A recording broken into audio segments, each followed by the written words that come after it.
This afternoon is also no stranger to Illinois, having done his graduate work at Northern Illinois University and now being at Benedictine University. Matthew Weisner, who's a member of LSST's Dark Energy Science Collaboration, will be telling us about the Kilonova Data Challenge. Matthew. You're muted. Thank you. Thank you very much. All right, so the idea of what we're calling the Kilonova Data Challenge is that we're interested in measuring how effectively kilonovae will be found in LSST data. The kilonovae are rare transients, as we know, and are not in the LSST desk simulated data set. So some of the questions that we were interested in investigating were, what would be the purity and completeness of the sample? So how many of the kilonovae that we put in would we find, and how many other things would we find that we might initially think are kilonovae that wouldn't be? What are the contaminants? What are the things that we would find that look like kilonovae in our searches and wouldn't be? And then the experience of what would working with the LSST data look like as we get ready for data from the survey. So the DC2 is the second data challenge prepared by the Dark Energy Science Collaboration of LSST.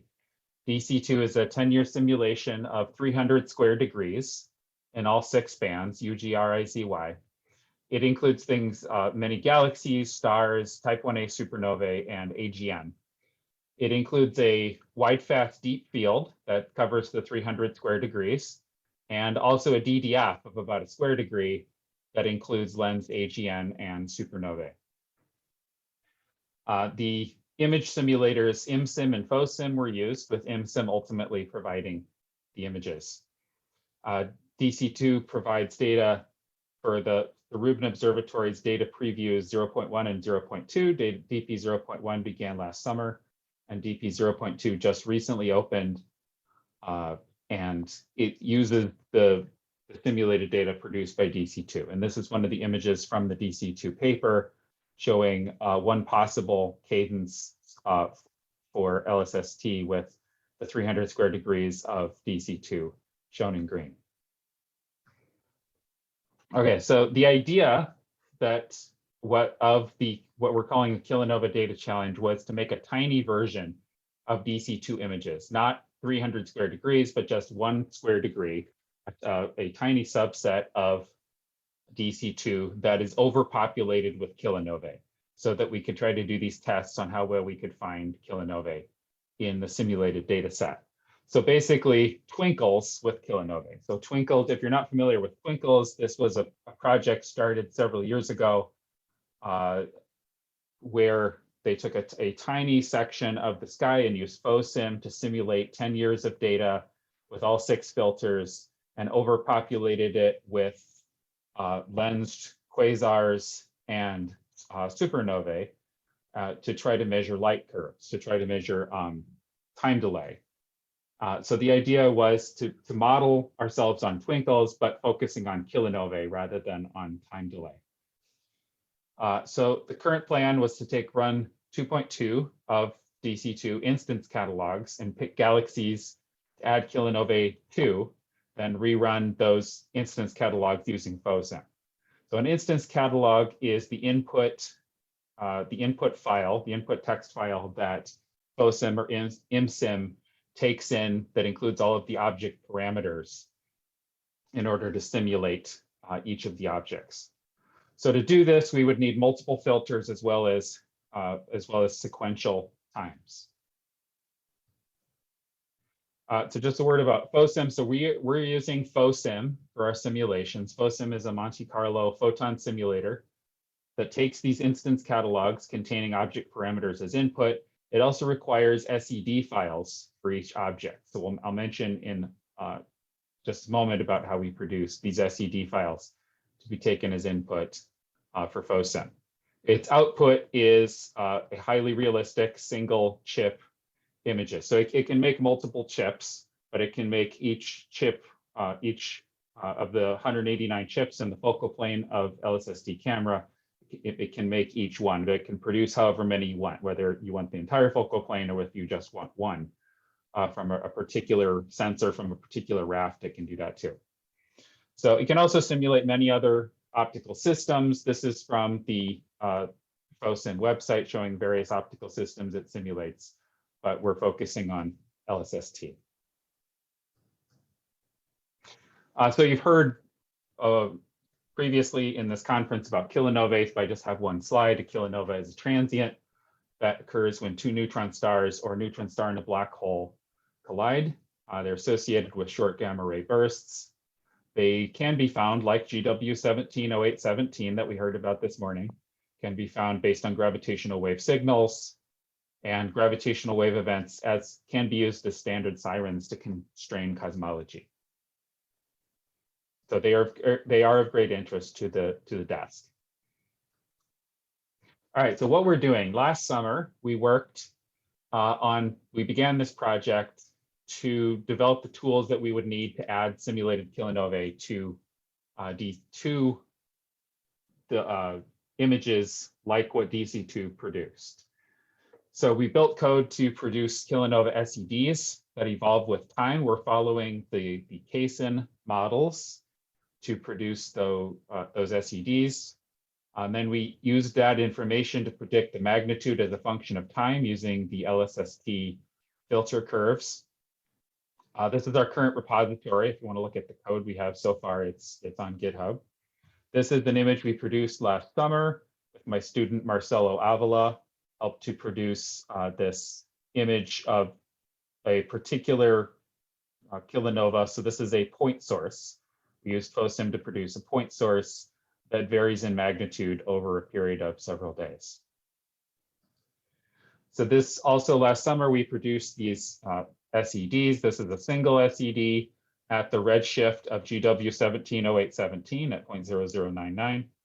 And this is an animated frame showing the DCAM, the DES filters with the SED showing how it evolves over time as it shifts from at early times being peaking in blue as it shifts more into the red over time.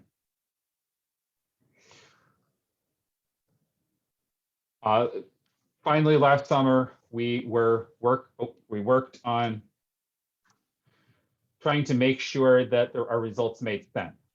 So we first tried to reproduce this figure from the Kaysen et al. 2017 paper describing their fits to GW 170817.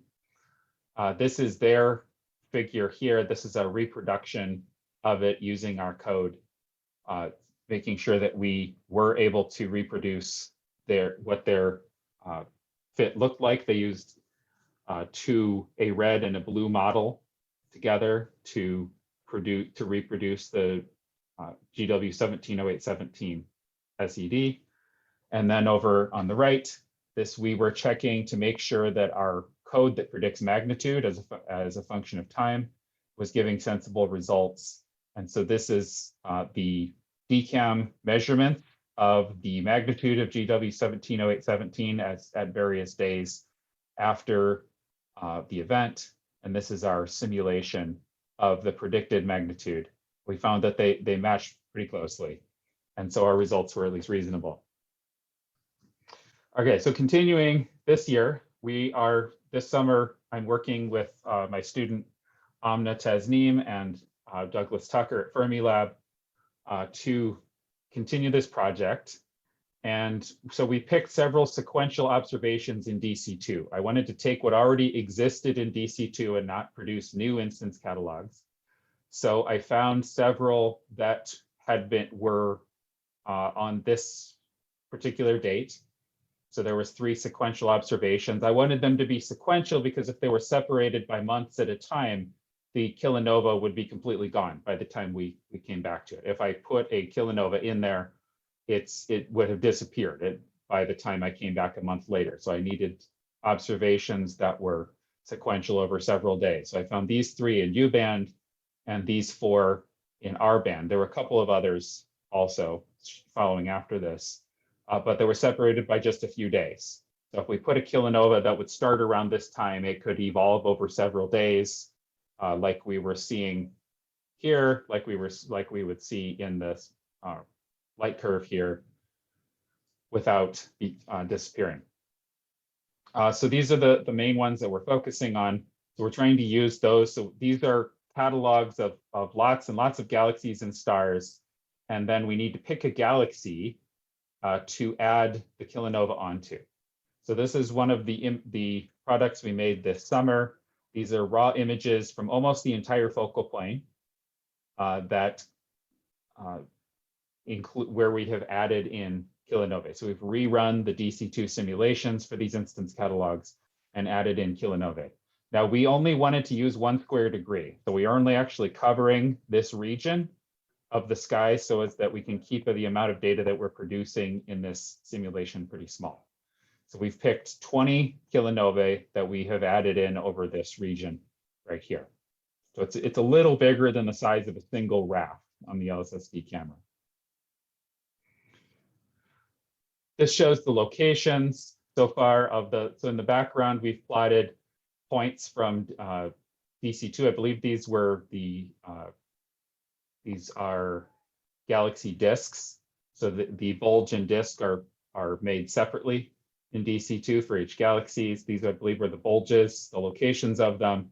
And then over that, we have shown where the kilonovae are located in this 1 square degree. So again, this is overpopulated. This is definitely not, the number of kilonovae is definitely not realistic. You would not be finding 20 over a course of single nights in LSST, but that was intentional as we're just testing to see how well we could find them once we process the images.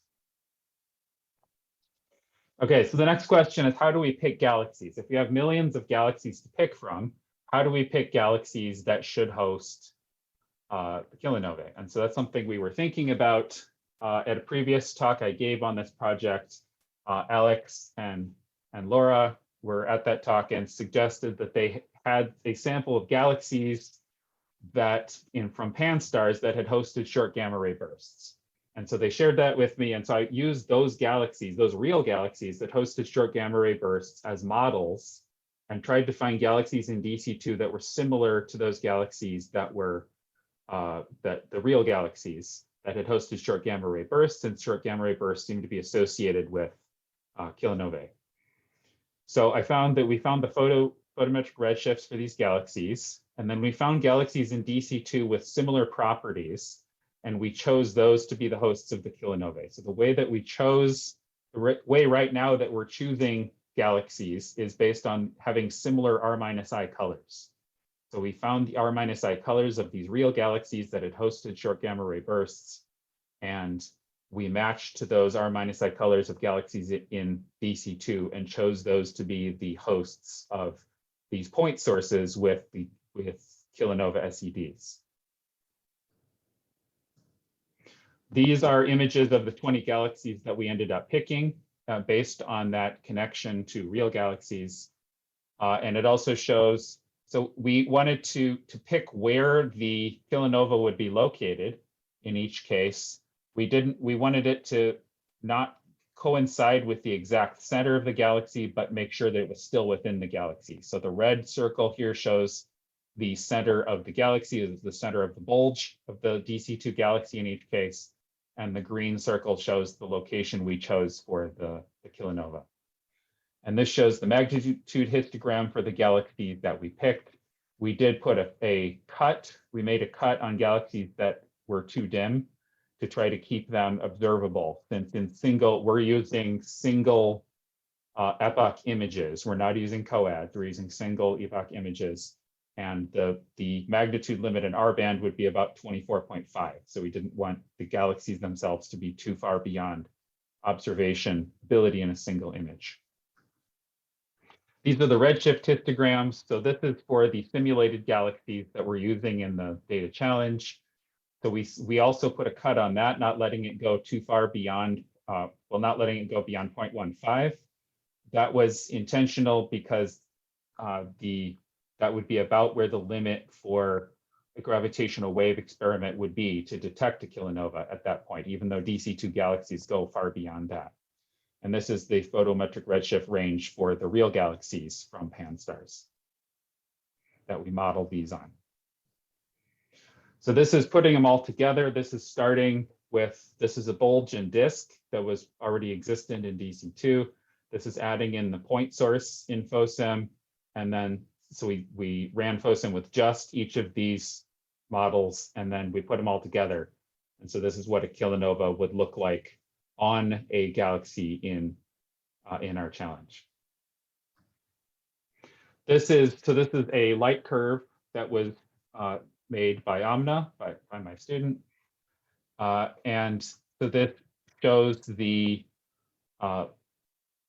magnitude, or yeah, the R-band magnitude as a function of time based on which the KSIN models we're using. So in the GitHub repository, there was a systematic model grid with different parameters for ejecta mass, lanthanide fraction, and ejecta velocity. We tried to choose randomly from that whole table so that we didn't preference any particular of these parameters. And so this shows what the light curve was for each of these. So some of these will never be observable. Some of these show that even at peak, they would not be observable in single epoch images, but some of them would be. And this is the GW 170817 for reference. Our current status is all of the image simulations using FOSIM have been completed. We're working on developing a notebook to do image reduction and processing and object identification. So taking the raw images that we got from FOSIM and processing those using the Rubin Science platform. And then after that, we plan to do difference imaging analysis to try to answer the questions that motivated the challenge. And this is my acknowledging my funding. So thank you very much. Let me know if you have questions. Thanks very much. Matthew, we have time for questions from Matthew. And,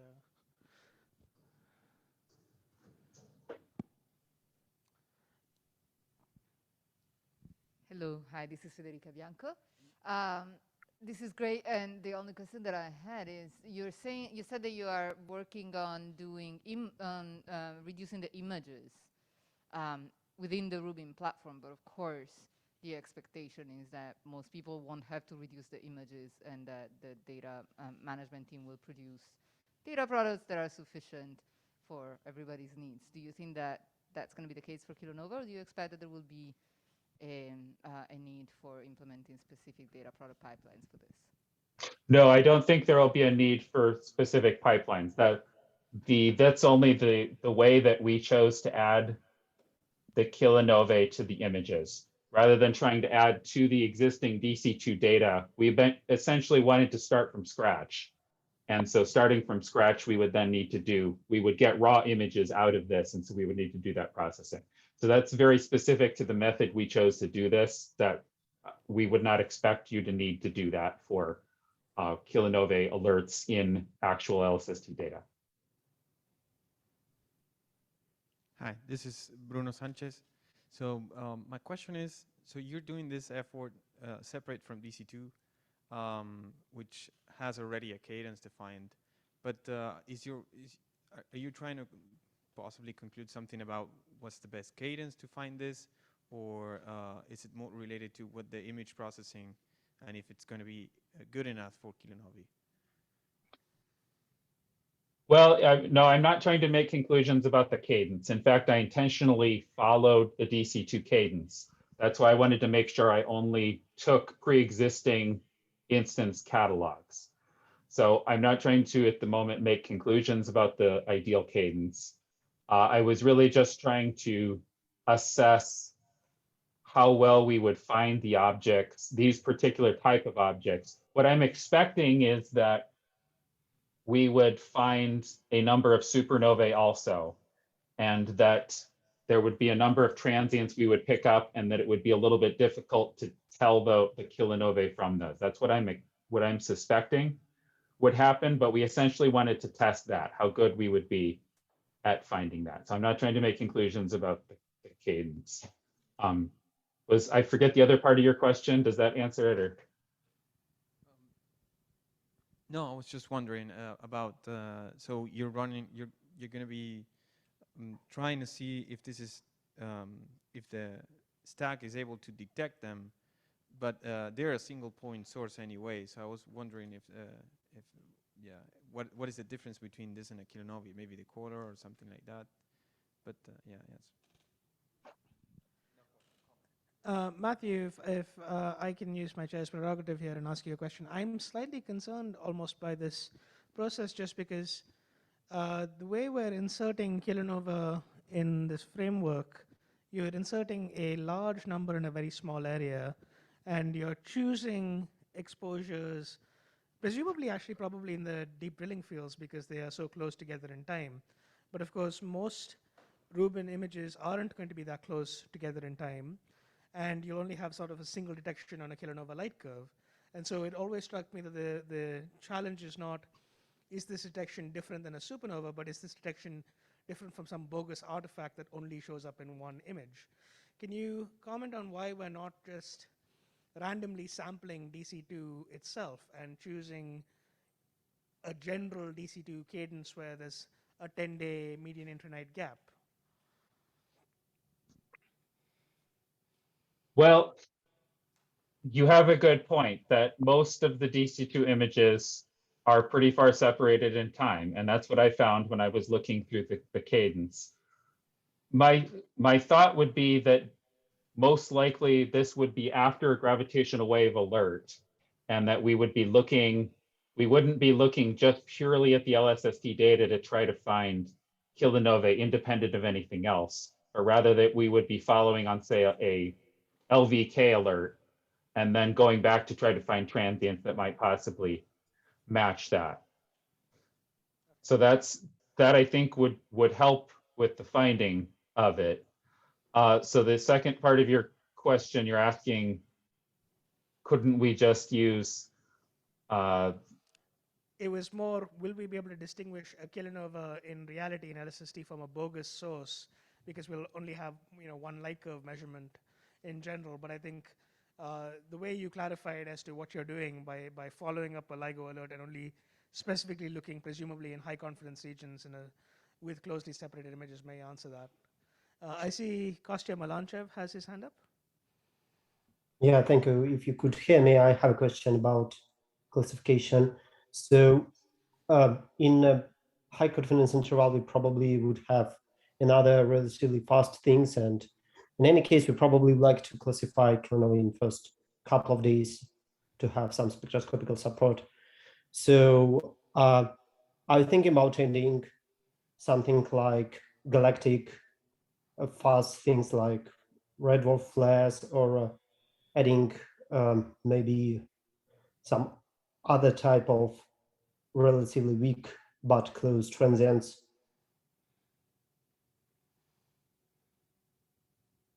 So yeah, so whether we could add those also, you mean?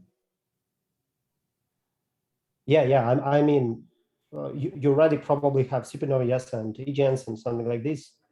But there are supernovae, there are AGNs, there are variable stars.